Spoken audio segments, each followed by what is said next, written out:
What's up, y'all? We're doing this car review on this 2017 BMW 540i. Haven't made a car review in a while. Stuff happened, but that's for another video. Let's get into it.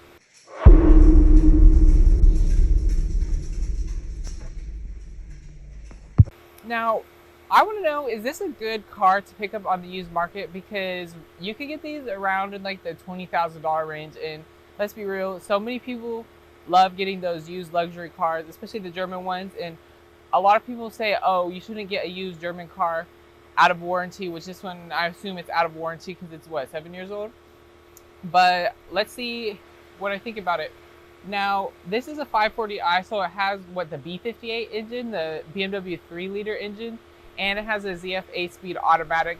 The combination's pretty wild or reliable. There's not many very big ticket items that need to get replaced with it. Looking online, like, yeah, the maintenance is expensive. You shouldn't. Let's open the hood actually while I'm talking about this. I always like seeing how long it takes me to open the hood.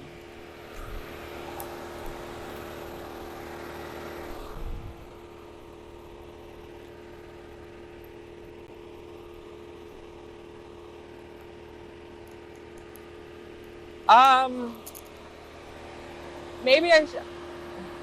See, I don't know if I would ever get a German car because, like, they say they're difficult to work on. Actually, I had 2 German cars, but I don't even know why I said that. But they say German cars are difficult to work on, and they must be right because I can't even open the hood. How do you open the hood?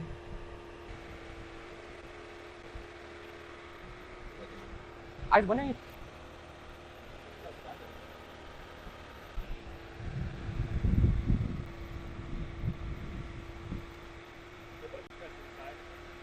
Well, we did the hood latch. I know from you just have to release something from the outside, but I don't see it there. bro, this is hella funny.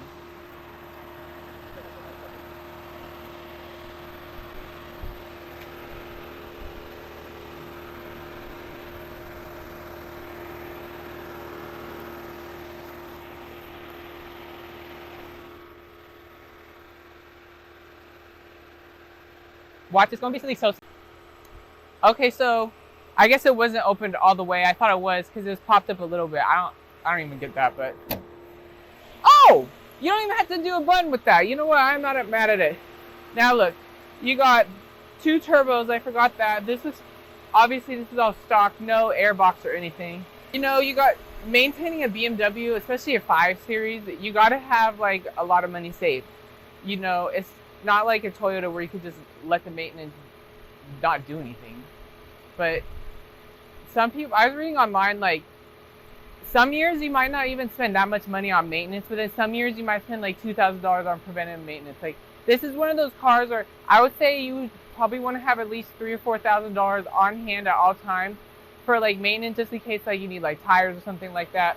This is definitely, but if you got that kind of money, some people, they don't want a car payment because no car payment is how you build wealth, let's be real. But maybe you can afford some big maintenance like that. I think this is the perfect car for that. And let's talk about the rest of this car.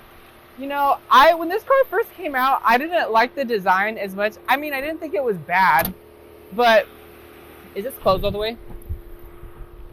I think it is. Whatever, we'll find out when we go in the car. I didn't think the design was bad, but I really like the F generation much more than this.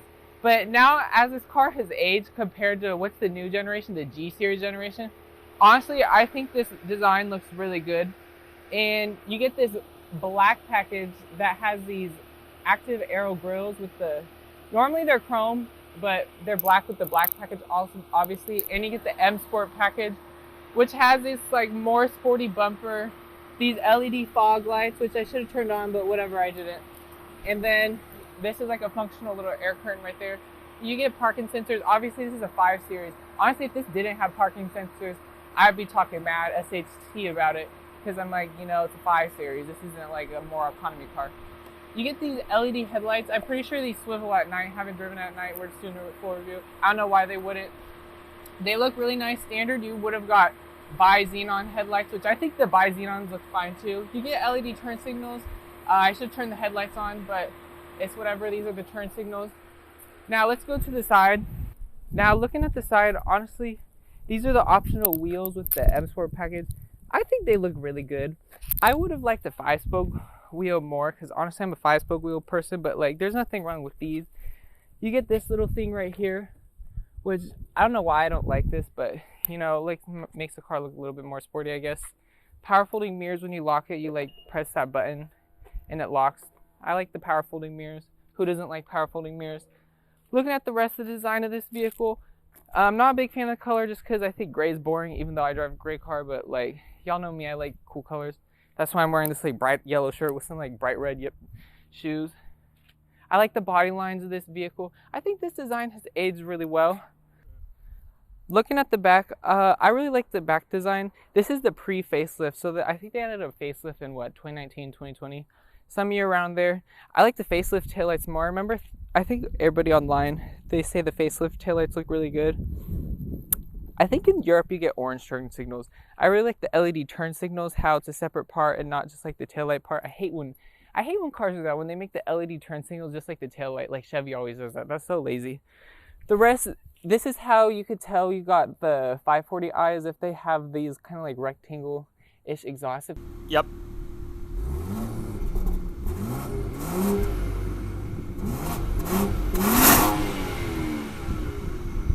It has like the circle exhaust, and that's how you know they got the B48, which is like the 4-cylinder version, the poverty spec model.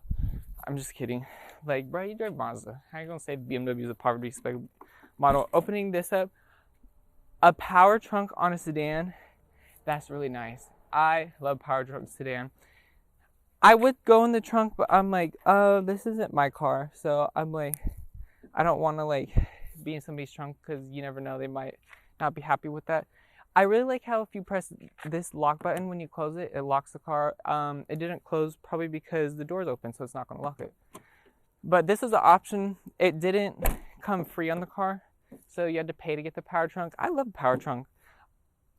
No spoiler, which I think this is weird. This is the M Sport. I would have thought it would have had a little lip spoiler, but I don't think anything's really wrong with it. But let's get inside and show you guys the rest of the car. All right, let's get in the car. Oh wait, I forgot to show you guys the damn key.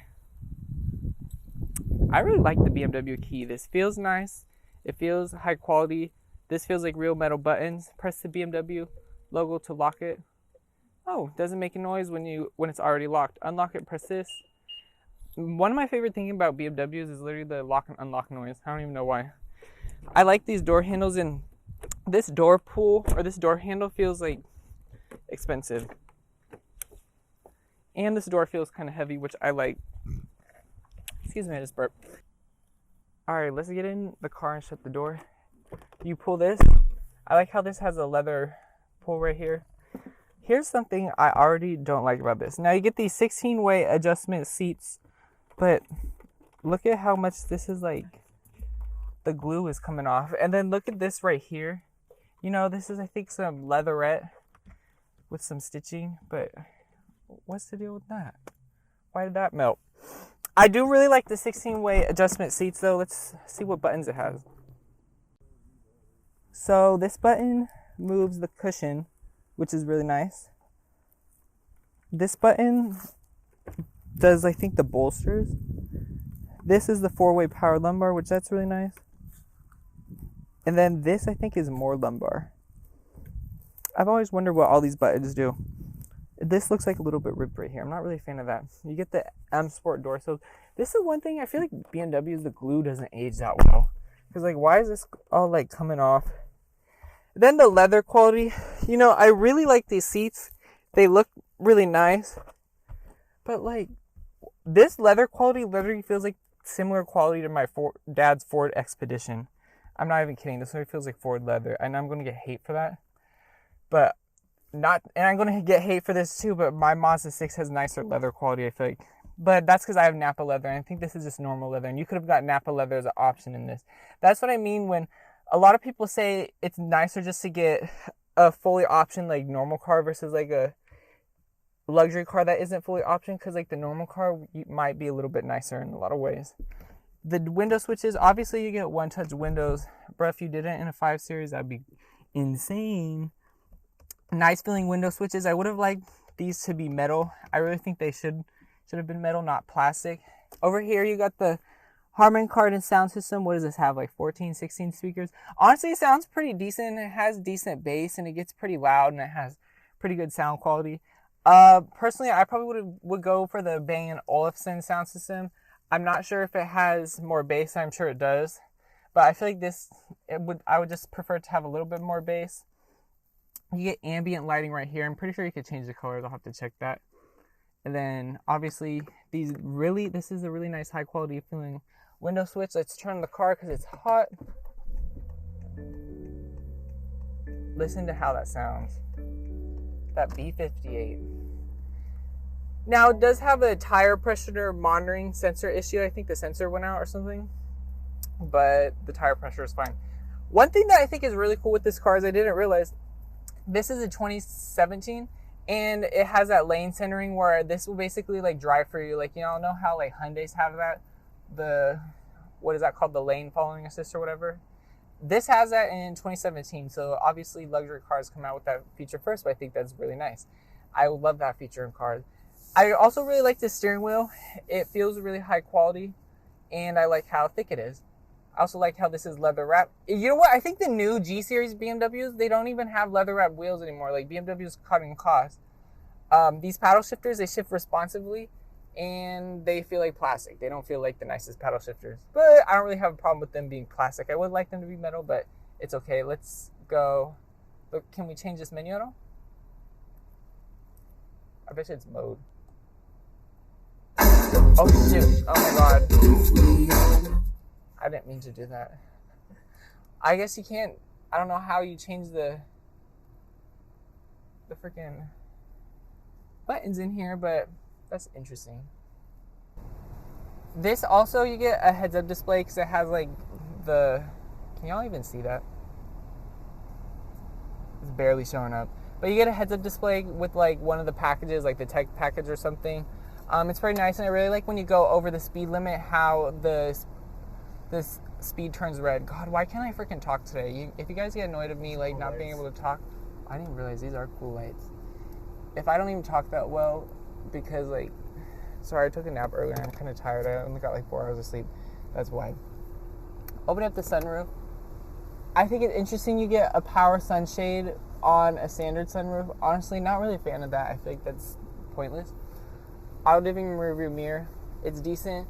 My favorite thing about BMWs, in which they don't do this really anymore, because now BMWs are just this big screen, is not me being like that person being like no screens, which I don't mind screens, but this is like perfect, like this screen, and this is a little bit too digital.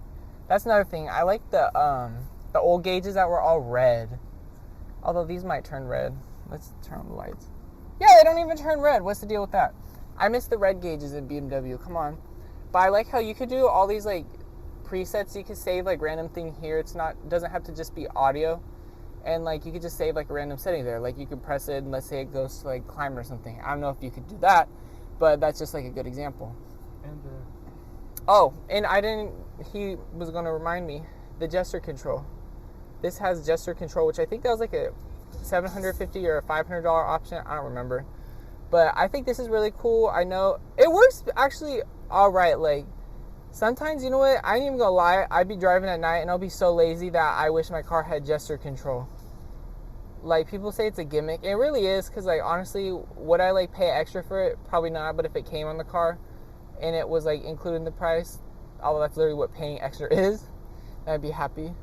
You could skip it like that, or you could go back like that, doing the same thing, just like reverse and forward. Auto start stop. Here's one thing I don't like. No cooled seats. Seriously, 16-way power seats, and then you get all these features. This car probably costs like $75,000-$80,000 new in like 2017, maybe even $90,000. It was 60. Oh damn, that's cheaper than I thought. It should have cooled seats though. Like that's unacceptable. My Mazda's a year newer and it has cooled seats. So, but you know what this has that my Mazda doesn't is dual zone automatic climate control, which I have in my Mazda. But this you can adjust the fan speed for the driver and passenger side, and you can adjust where the air goes for the driver and passenger side. That's what I love about more high-end luxury cars, is you could have more configurability like that, because You know, sometimes your passengers, like, the air's on too much, and you kind of want to be like, well, too bad, sucks to be you. Like, you should have drove your own car. But in this car, you don't have to do that. Now, going through the infotainment system, oh, this, like, is where you can turn all the individuals, or the drive modes. So you got pedestrian warning, frontal collision warning, lane departure. What's the steering intervention? You know, I'm turning that on because I don't know what that's like. Blind spot. You know what's crazy? Blind spot detection, that used to be kind of like a rare option on BMWs. Steering intervention means it's going to make sure you don't leave the lane. Also, like lane keeping assist. Yeah. Side collision warning. So I'm guessing the steering intervention for the blind spot and the side collision warning are like if you're going to change lanes, about to hit somebody, that'll prevent you. That would have helped me. The way you looked away. What did I have? Oh. Overall, though, BMW, they say, oh, and you control it through this thing, too. It's like Mazda. I keep comparing it to Mazda. Y'all are like, why do you keep comparing it to Mazda? That's because I literally drive one, so, like, I'm just going to compare it to, like, the car I have the most experience with.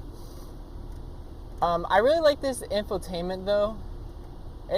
I'm getting a little bit confused trying to use it, but, like, I'm not that big of an infotainment person. Like, infotainment's not the biggest part of a car for me because I'm not a freaking nerd. Maybe I am a little bit of a nerd. But I like how it's a touch screen also. It's really responsive, and honestly, I don't have any complaints with it. You know what's something I have a complaint with? Why is this cracked? It's a gear shifter. A cracked gear shifter? Bro, what? Also, y'all like how we got this rare flavor of energy drink? In here, is this a wireless charger? I don't know. Yes. You got a wireless charger right here. That's pretty nice. This obviously can close, but it's open right now. Auto hold, electronic parking brake. You know, I think you could have got actually metal buttons in this. It was the option for ceramic controls. So I'm like saying that, but that was an option. So every gripe I have with this car, low-key, it's an option. This isn't doing anything. I wonder if that was like anyways. Here's how, and look, the button's wearing off. See, that's what I don't like about BMWs is I feel like they don't age that well with little things like that. Now here's the gear shifter. Go like that to go into drive. Oh, you have to press the unlock button. I keep forgetting that. Go like that to drive, then press this to park. Going into reverse. Pretty easy gear shifter to use. You know, people in car reviews talk about how gear shifters, some cars are confusing. This one is not. You get a 360-degree camera. That was part of a package. I think it's part called like the technology package or like the parking package. It adds a 360-degree camera, front and rear parking sensors, and automatic parking. That's pretty nice. And for 2018, this backup camera, you know what? I feel like it's completely fine.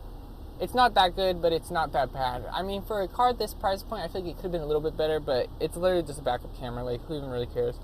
You could press this and go into sport quickly. You could just put it to the side like that. It doesn't put it in manual mode. Or you could press one of these buttons. You got individual mode. This isn't like the C63 I reviewed literally like 2 years ago, where you could, actually yes it is. You can change the steering, engine, transmission. I'm surprised there's no suspension settings though. I guess this doesn't have an adaptive suspension, which maybe it does. You would think it would, being an M Sport model. But you get Sport Plus mode, Comfort, and Eco Pro mode. I wouldn't drive it in Eco Pro mode because when I was driving around town, it like barely wanted to move, and I pushed the gas down, then it was like revving it to 5, which I wasn't really that mad at because then I get to lurch forward and go fast, which feels fun. But for more like comfort driving, like a 5 Series owner would like, I would just keep it in normal comfort mode. You get this soft, not even really soft, it's just leatherette wrapped area right here. And then opening up, am I in park? Let's put it in park so I don't have to hold my foot on the brake. Opening this up, I don't want to like be digging around somebody else's like center console, but this is actually kind of small. See how deep it goes down there? It's actually a really small center console, but it's lined with felt. Where's the USB ports? What? There's a car outlet for USB ports in here? I know damn well this got USB ports and not just a car charger. Whatever, I'm not digging around in here. This is kind of small. Honestly, Who even cares? Like, I'm not buying this car because the armrest is too small. No. But this is kind of soft. And then, overall, this interior, it's nice, but like, you know, for a luxury car, I honestly low-key would expect more. Like, Genesis, I feel like, has some nicer designs. Like, this dashboard, it reminds me of early 2010s. It doesn't seem all that luxurious. Like, I would have liked a little bit more interesting design. But, and there's no, like... ambient lighting. Oh, yeah, how do you... On the trim. You can see it in the back more. It's purple. That's pretty cool. Let's see what... Can we adjust the colors of the ambient lighting? Probably. And you know... Here's the ambient lighting. You got a okay amount of colors. Let's do green. Oh, it goes up and down. You know what? I really like the lighting strips that's like Mercedes. It would be nice if it was 64 color ambient lighting, but it is 2017. Like, what cars were doing that in 2017? Probably not that many. All right, you guys, let's get in the back seat and show you guys what features it has. Sitting back here, this is behind myself. I don't have as much space as I thought, but I'm not really mad at it. Like, you could just move the seat forward. Look, feeling around, these seats feel comfy. You get like a speaker here, speaker here. It's basically all the same stuff as in the front. Back here you get tri-zone automatic climate control, but oh, you could, I guess you could kind of technically control the fan speed, but it's not like where you have buttons for it. It just like opens and closes the vent. You could change the temperature right there. But I think if you got like a package, you would have had a separate panel right here that controls the climate control. And then there's no heated rear seats back here, which that's another issue I have. You know, this is a $72,000 luxury car and it has no heated rear seats, but you could have got a Kia Optima for half the price brand new at this time and it would have had heated rear seats. But you got to pay to play with the luxury cars. Also, this doesn't open up, which I'm not really mad at that, but just another thing to point out. You get these interesting German cup holders, over-engineered. I'm surprised they're not broken. But overall, this back seat, you know, if you had the separate panel with some heated rear seats, I would have liked some cooled seats back here, but I feel like that might have been asking for too much. It's more for a 7 Series. I would have liked that back here. I kind of expected that, but everything else is fine. I don't have much other complaints other than that. Alright, you guys, driving the, oops, now I'm being in Sport Plus. Driving the BMW 540i 2017. Now we have an EcoPro. One thing I do notice is when you drive, I like how it tightens the seatbelt. Are you recording? Now, right off the bat, I'm in EcoPro mode, and one thing I really like about this car is how smooth it is, because it has an inline-six engine, and I guess those are supposed to be really smooth. But this is definitely way more smooth. This is what I get what people mean when they say luxury cars are so much smoother than economy cars, because this whole powertrain, just like driving around, is so smooth, and like the suspension is so smooth. Everything just like really comfortable, and that's what I really like about more full-size oriented luxury cars like this. Now, one thing I noticed in EcoPro mode is that it's a little bit hesitant to go, which I probably wouldn't normally drive in EcoPro mode. But, you know, I have a little bit more of a lead foot.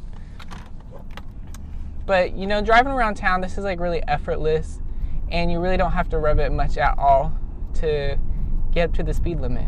And this is a heads-up display, and I think it's cool that when you're over the speed limit, it makes the speed red. And, you know, this also has auto start stop. It's really smooth, it's really seamless. A lot of people hate on auto start stop. I'm like the minority in that, where I actually like auto start stop. I don't even know why. I think it looks cool, but, or not looks cool, I think it's kind of cool, but when you're a passenger in a car with auto start stop, it's kind of annoying. All right, we have the lane centering on. Oop, the cruise control isn't even set on. Activate cruise control first.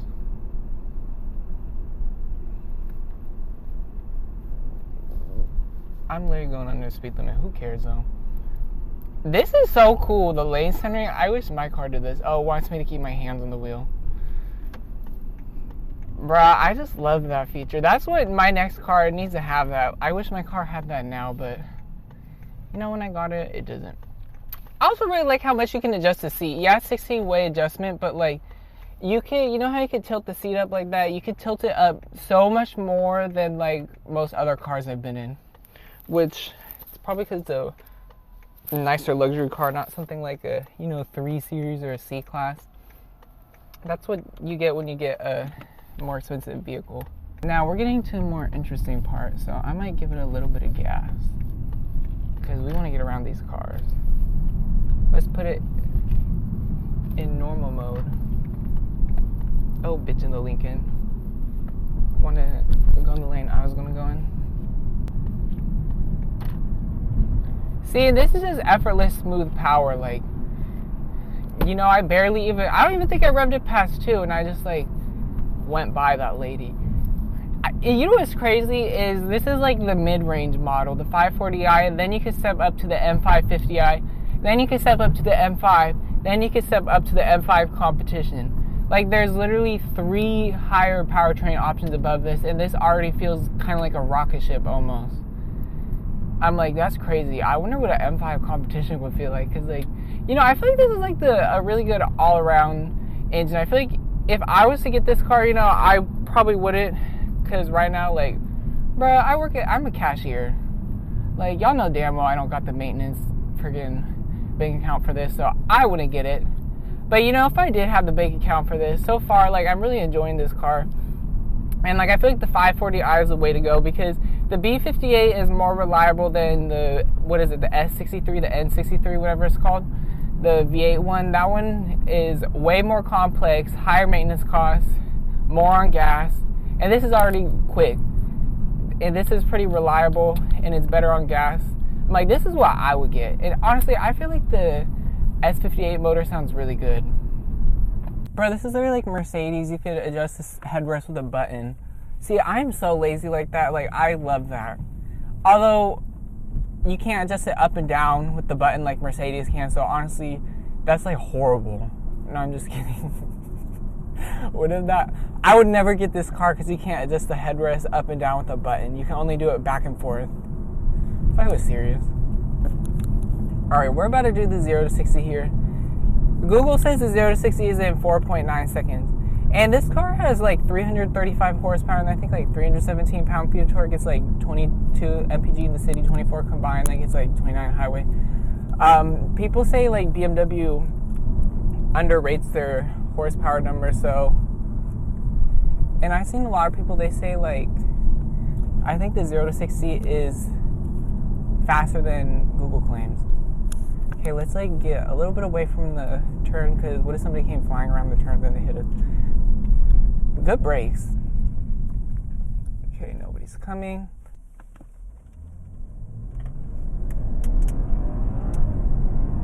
Does this have X drive? That was pretty good.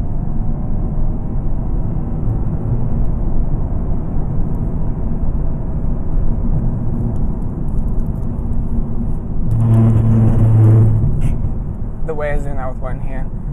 Wow, that just pulled, and then the 8-speed automatic, it just shifts quick, and it just shifts smooth.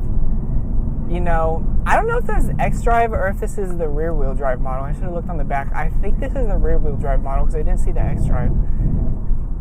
The X-Drive's on the back. Yeah, I don't think it is. Why wouldn't somebody remove the X-Drive badge? Like, that's the most pointless thing to remove, but keep all the other badges. You know, that gripped really well, and that was really quick. That was quick. And that just felt really good.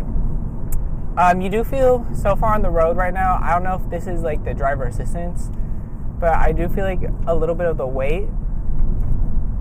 But I think that might be the more aggressive lane keeping assist. Hustling it around the turns a little bit. Can you slow down a little bit? Hell no. This isn't your car. Well, you can feel the road, like I can feel it's gripping well. And this is how you test it out. I'm not gonna go like insane. Because my car could do this easily. I got a Mazda. My sister getting a little bit freaked out in the back seat, but that sucks to be her. I'm starting to sweat. Shit, it's because I turned the AC off. We could turn the AC back on because we're not doing 0 to 60. So far, this is a fun car to like hustle around the turns. You know, it does feel a little bit bigger, but not as big as it is. Obviously this feels like it drives better than my Mazda 6. Like, that's a given. The reason I compare it to that is because I've driven my Mazda 6 on this road hella times, and I've whipped the crap out of it. Monica, we're literally only doing 68. It's a winding road, you can't see. Yeah, I can. I have my eyes open. See, if my sister was in the car, or if this was my car, I'd be pushing a little bit harder, but like everybody in the car be like, bro, listen to your sister. Like, bro, we're chilling.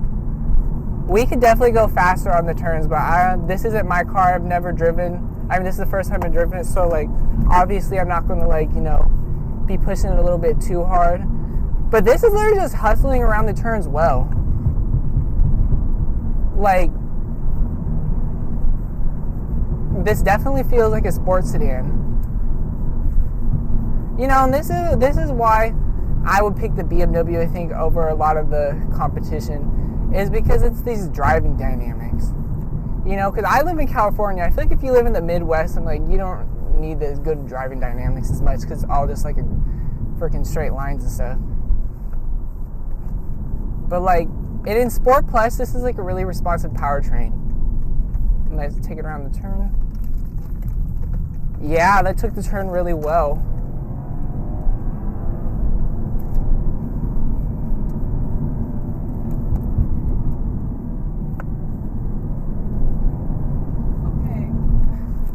Be quiet. We're not even going fast. Like, bruh, she keeps getting freaked out, and I'm like, I'm actually sweating. Annika, this is literally, I can tell you this car could do so much more than this. I love this car. Right now, cooled seats would be nice. I know my sister needs cooled seats in the rear because she's getting all freaked out. Oh, not the sun visor. See, as I'm going around the turn, the sun visor is kind of hitting me in the head. I would like it to stay in place. And on this road, this is a little bit bumpy. You do feel the suspension a little bit. It doesn't ride like a cloud or anything. That might be like the bigger wheels. And since this is the M Sport suspension, I'm sure that has an effect on it. Oh, now here we could get it going.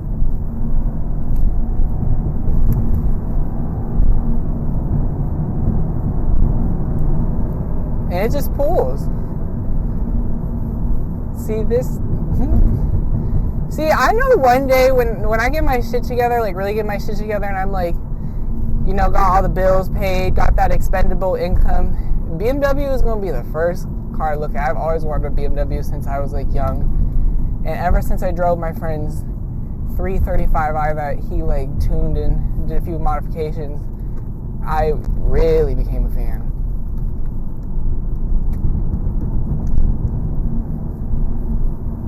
Would I get this car?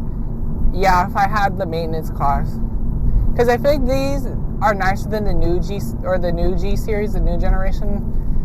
Because like, I haven't been in the new generation, but looking at pictures of the interior, it really doesn't it kind of looks cheap to me. And then I'm not a fan of how all the screens and stuff. I also think this looks way better than the new generation. So I feel like this is like a really good car to pick up on the used market. Because it doesn't, the maintenance costs are expensive, but this isn't something that you're going to be running into a big problem unless like whatever reason. But this isn't like, one of those cars where, oh, watch out for this. So I feel like if you got the maintenance costs and like, you got $20,000, $30,000 to drop on a car, you don't want a car payment, but you do want like a luxury car. I feel like this is like a really good option if you find it. Was that a pothole? I definitely would recommend this car. And honestly, I think it looks more interesting than the E-Class. And I'm sure it's more reliable than the Mercedes E-Class. What else is in the class with this? The Genesis. I was watching a Throttle House video and they were reviewing the Genesis G30. And they were saying that it feels a little bit sportier and handles a little bit better than the M5. Or maybe not handles, but like, I think that's kind of interesting. I would like to drive that car also because that car is really nice. I think that car looks really nice. I feel like if I was to get a car in this class, I would look at the G80, the newer one. Granted, that would be more expensive than this or this, but I feel like, if you're like looking at a 5 Series of this generation, you probably can afford a little bit more money on the Genesis. And if you can't, then like you probably shouldn't be looking at this vehicle if you can't afford like another $10,000, because then like, right, you're just gonna waste all your money on the maintenance. Maybe. But overall, would I recommend this vehicle? I feel like I said that already like a bunch of times, and the answer is yes. I really like this vehicle, and in the $20,000 range, I think this is a pretty good car to buy. It got hit with the depreciation, and I feel like BMWs, like, yeah, they depreciate, but I wonder if they're gonna always depreciate as bad as they do, because now, like, everybody talks about how reliable they are and how they're one of the most reliable brands, so I'm kind of feeling like people are gonna start wanting them a little bit more. They're not like how they were in the 2000s, where it's just like, the Van Noss is gonna go out. And one thing I forgot to say is, I forgot to answer the question. Everybody says the new BMWs have a numb steering feel. Honestly, I don't even know what good steering feel feels like, because this kind of feels similar to my Mazda, and I thought that had good steering feel. But like, people say, oh, the new BMWs have numb steering feel, so I'm like, I feel like it kind of does, because I noticed around the turns, like, yeah, I handled well, but you know, I feel like it just didn't, you just don't have as much communication. But honestly, I don't mind that. You know, this is a smooth car. I'm going, you're not going. This is when my dog got hit by a car and died when I was in 2nd grade. The whole fucking vibe. I'm including that in the video too. I'm not going to edit that out. But thank you everybody for watching this review, and tune in for the next one. Yeah.